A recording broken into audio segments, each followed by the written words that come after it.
And when I drank, the nightmares just sort of started. And then Monday mornings, actually I spoke to my wife about this a few weeks ago, you know, I couldn't get out of bed, and I never not got out of bed, because I was so depressed. I didn't know that at the time, you know. And you know, somebody in a meeting a few years ago described depression, and it was like, that's exactly it to me. It's you know, a body that's fighting to live and a mind that just wants to fucking die. I had my last drink or drug September 26, 2003, but I had a very arrogant approach to 12-step recovery. At that point, I'm like, okay, Donal, you have to stop this, because you're waking up when you go on these binges.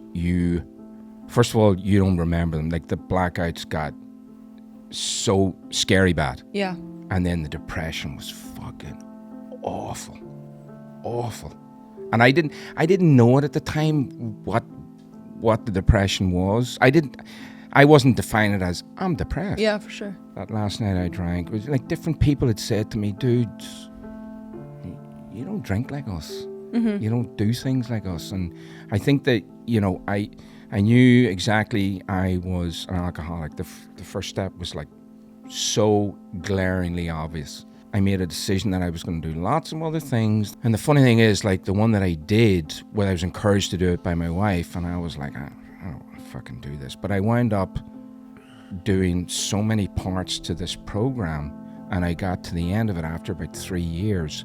And I was mentally in good place for me, but arrogantly selfish, not realizing what I was doing to T, to Tara, to my wife. 2007, 2008, a very close family member who's in recovery, I made a suggestion that I was feeling so much better that I was thinking I could sort of have a glass of wine with dinner. And he's like,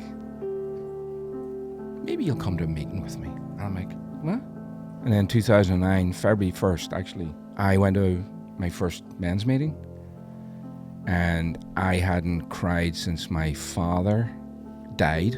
And I can remember walking out of that meeting thinking, holy shit, these men are saying all the things that are just taking up space in my head. And I had no outlet for them.